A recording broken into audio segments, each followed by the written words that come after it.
26 तारीख है कलश स्थापन। तो आज सुबह में संपूर्ण गांव में हम लोगों ने स्वच्छता अभियान का शुरुआत किया।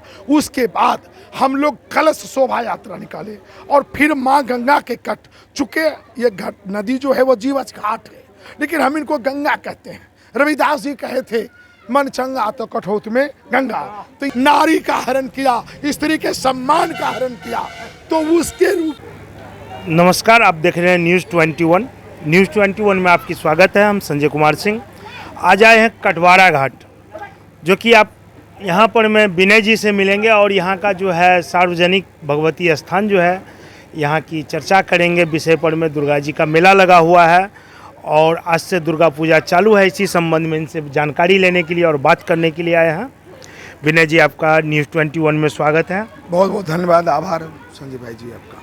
जैसे यहाँ का जो है कुछ खास विशेषताएं के बारे में हमने सुने हैं, तो जरा आप बताइएगा जो यहाँ पे दुर्गा पूजा में क्या खास विशेषता है यहाँ की। 45 साल पहले हमारे गार्जियन लोगों ने यह मंदिर स्थापित किया, सार्वजनिक दुर्गा मंदिर ब्रह्मपुर कटवारा घाट। इस देवी की बहुत बड़ी महत्व है। चूँकि नवरात्र का आज पहला दिन है, यहाँ कई महात्म है। जो जिन लोगों को बाल बच्चा नहीं हुआ है उनको भी हुआ है, जिन लोगों को कई दुख दूर हुए हैं, अपनी अपनी गाथाएं हैं। हम लोग 22 तारीख को गंगा आरती किए हैं। वह गंगा आरती काशी के बाद कटवारा में हुआ है। उस भव्य ऐतिहासिक कार्यक्रम हुआ है। तो माँ गंगा के बाद हम लोगों ने माँ भगवती का पूजा किया और आज चूँकि कलश स्थापन था तो हम लोगों ने माँ गंगा को आरती 22 को किया।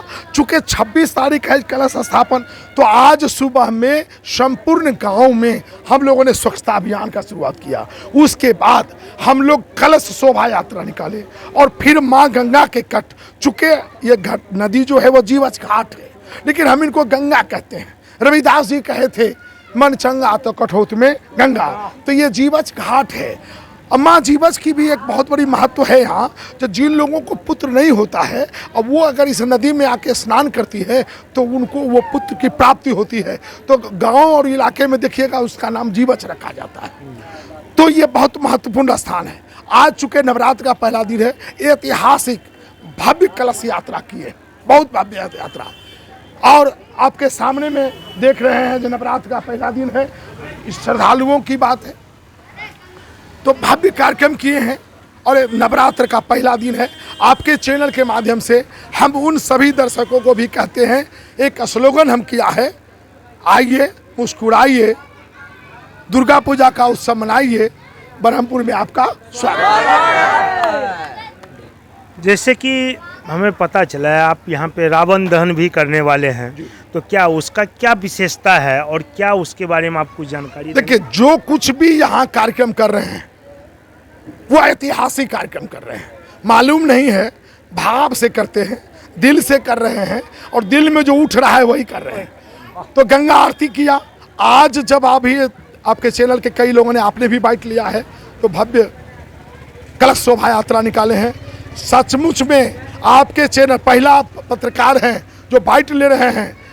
हम लोग अभी कहे थे जो रावण दहन का कार्यक्रम करेंगे उसमें मिनिमम एक लक्ष्य रखे हैं, 1 लाख की भीड़ यहाँ जुटाएंगे और वह ऐतिहासिक कार्यक्रम होगा। और वह इस कार्यक्रम में समाज का सभी वर्ग का लोग, समाज का बड़ा छोटा बुजुर्ग, छात्र, नौजवान, युवा सब साथ दे रहा है और जो भी साथ दे रहा है बड़ा दिल और श्रद्धा से दे रहा है। ये रावण दहन का जो विशेषताएं हैं, ये लोग क्यों रावण दहन क्यों करता है और किस लिए करता है, कुछ इसके बारे में जानकारी देंगे? जी, 2 शब्द बताएंगे। सबसे पहले तो उन लोगों से माफ़ी चाहते हैं जो जिनको ये ठेस पहुंची होगी, जो रावण क्यों दहन किया जाता है। मैं कहता हूं, अधर्म पे धर्म की विजय के लिए रावण का पुतला दहन होता है। चूँकि माँ सीता मिथिला की नगरी की थी और राम हमारे अयोध्या के थे, तो चूँकि हम लोगों के वो दामाद आते हैं, जिस पावन भूमि मिथिला में आप करे हैं, वो मिथिला भूमि के राम प्रभु श्री राम दामाद आते थे। तो हम लोग अपने दामाद को बड़ा सम्मान करते हैं। और रावण 20 भुजा 10 शीश का रावण, ज्ञानी चतुर बलवान, लेकिन फिर भी वो अधर्म का काम किया। अधर्म का काम इसलिए किया कि माँ सीता का हरण किया। नारी का हरण किया, स्त्री के सम्मान का हरण किया, तो उसके रूप में हम लोग उस ज्ञानी के बावजूद भी वह अधर्मी के साथ थे। इसीलिए हम कहते हैं जो धर्म की विजय हो, अधर्म का नाश हो, और धर्म और धर्म की लड़ाई है। आप देख रहे थे हमारे साथ विनय जी जुड़े हुए थे और इन्होंने बहुत अच्छा बताए जो अधर्म पे धर्म की विजय हुई थी, इसके लिए रावण का दहन किया जाता है। बहुत बहुत धन्यवाद विनय जी जानकारी देने के लिए।